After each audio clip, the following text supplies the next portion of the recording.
এই 2026 সালে আইসাও যারা আরএসকে ব্লেড এবং টপ ওয়ান শোভের মতো যারা ওয়ান শটার চালাইতে পারেন না তাদেরকে আমি বলি,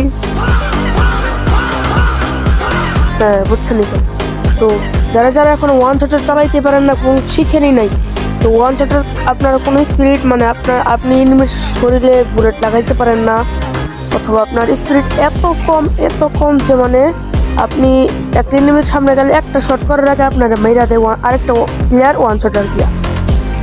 তো যদি এরকম সমস্যা আপনার হয়ে থাকে তাহলে এই ভিডিওটা আপনাদের জন্য, এই ছোট্ট ভিডিওটায় আপনারা লাইক দিয়ে পাশে থাকা বেল আইকনটি চ্যানেলে প্রেস করে দেবেন যাতে এইসব ভিডিও, গুরুত্বপূর্ণ ভিডিওগুলো আপনার কাছে সবার আগে চলে যায়। তবে সর্বপ্রথম আপনাদের যেটা প্রয়োজন হবে সেটা হচ্ছে একটা ক্যারেক্টার। তো ওই ক্যারেক্টারটা হয়তো অনেকে জানে না, তো আজকে ওই ক্যারেক্টারটা আমি ফাঁস করে দিব। তো ক্যারেক্টারটা হচ্ছে নিকিতা ক্যারেক্টার। তো এই নিকিতা ক্যারেক্টার হচ্ছে যারা মানে কি নিবে, নিকিতা ক্যারেক্টার নিলে কি রিলোড স্পিরিট মানে তুফানের গতিতে মানে রিলোডের স্পিরিট হবে আর কি।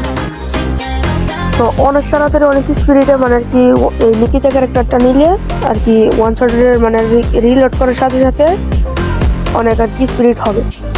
আর অনেক আছে যে শুধু ফায়ার বাটনে টিপ দেয় কিন্তু রিলোড বাটনে টিপ দেয় না ফায়ার করার সাথে সাথে। তো তার জন্য আপনাদের কিন্তু এই সমস্যাটা সবসময় হয়ে থাকে।